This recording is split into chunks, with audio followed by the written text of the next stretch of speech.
धन्यवाद. मंत्री महोदय. सभापती महोदय, सन्माननीय सदस्यांनी जो प्रश्न विचारला ही खरी गोष्ट आहे की आम्ही 72 हॉस्टेल सुरू करू म्हणून शब्द दिला होता, पण त्यातले आम्ही आता 54 हॉस्टेल्स ऑलरेडी सुरू केलेले आहेत. त्याच्यात 26 मुलांचे आणि 28 मुलींचे 2 हॉस्टेल आमच्या पुढच्या 1 आठवड्याभरात सुरू होत आहेत. फक्त आज त्याच्यामध्ये थोडीशी अडचण जी आहे ती मुंबई, पुणे आणि MMRD एरियामध्ये. एक मिनिट यार, उत्तर तो उद्या, त्याच्यानंतर बोला ना. उत्तराच्या अगोदरच सुरुवात करता. मंत्री महोदय, हा प्रश्न संपेपर्यंत प्रश्नोत्तराच्या तासाची वेळ वाढवण्यात येत आहे. तर अन्य आज त्याच्यातले आपण 54 आणि बाकीच्या ठिकाणी मी तुम्हाला सांगितलं तसं जे BNC सार्वजनिक बांधकाम विभागाने भाडं ठरवून दिलं होतं त्या रेंटमध्ये आम्हाला मिळत नव्हते, पण आता शासनाने परवानगी दिली आम्हाला की त्याच्यामध्ये आम्हाला भाडं वाढवून त्याच्यामुळे ते हॉस्टेल घेऊ आणि पुढच्या या जूनच्या सीझनमध्ये ते सगळे हॉस्टेल सुरू होतील. आमचा प्रयत्न आहे की ते 18 हॉस्टेल जून जुलैमध्ये ज्यावेळेस आपलं अकॅडमिक इयर सुरू होईल त्यावेळेस ते सुरू होणार आहेत. आपला 28 फेब्रुवारी 2023 चा जो शासन निर्णय आहे, प्रति जिल्हा 2 वसतिगृह, एक मुलांचे आणि एक मुलींचे. त्यामुळे मुंबई शहर आणि मुंबई उपनगर येथे एकूण 4 वसतिगृह ही आज रोजी चालू झाली पाहिजे होती. ती अद्यापपर्यंत चालू झालेली नाहीत. त्यामुळे जवळपास भरपूर विद्यार्थ्यांचा नुकसान होत आहे आणि त्याबाबत मी शासनाला किती अर्ज विद्यार्थ्यांनी केले आहेत त्याची कल्पनाही दिलेली आहे. जवळपास मुंबई उपनगरामध्ये 450 ते 500 विद्यार्थ्यांनी अर्ज ऑक्टोबरपर्यंत केले होते. मुंबई शहरामध्ये जवळपास 350 ते 400 अर्ज होते.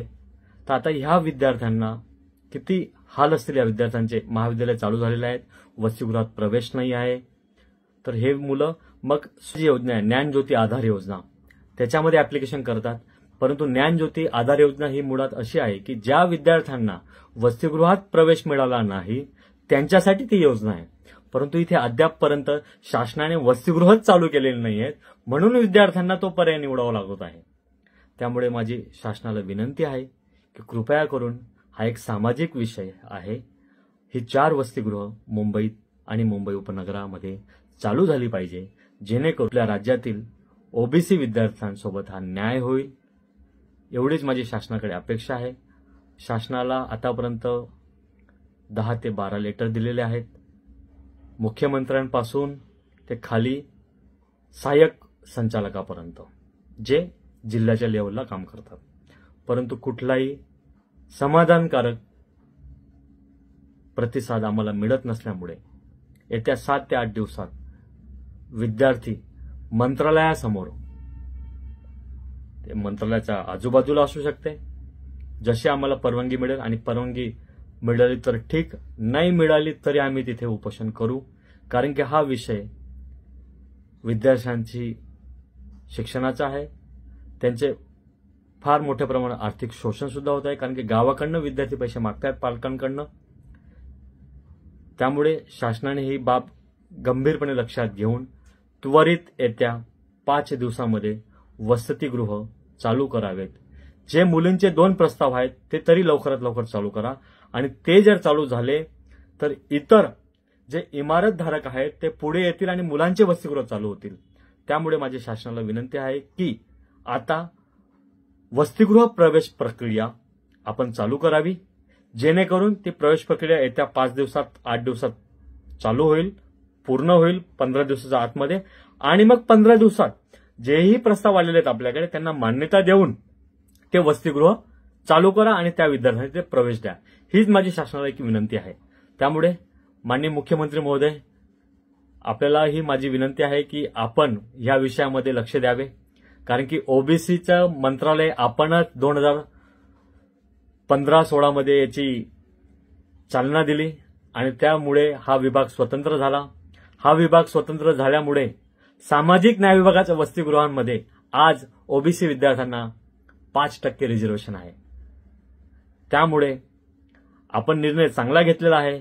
त्यामुळे निधीही तेवढा द्यावा अशी माझी माननीय मुख्यमंत्र्यांना पण विनंती आहे.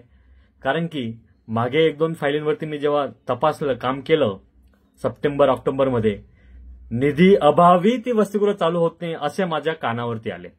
परंतु जेव्हा मी आरटीआय मध्ये माहिती मागत आहे की काय कारण आहे की कशामुळे वसतिगृह मुंबई शहर आणि मुंबई उपनगरची चालू होत नाही, अधिकारी माझे उत्तर अजून देत आहेत.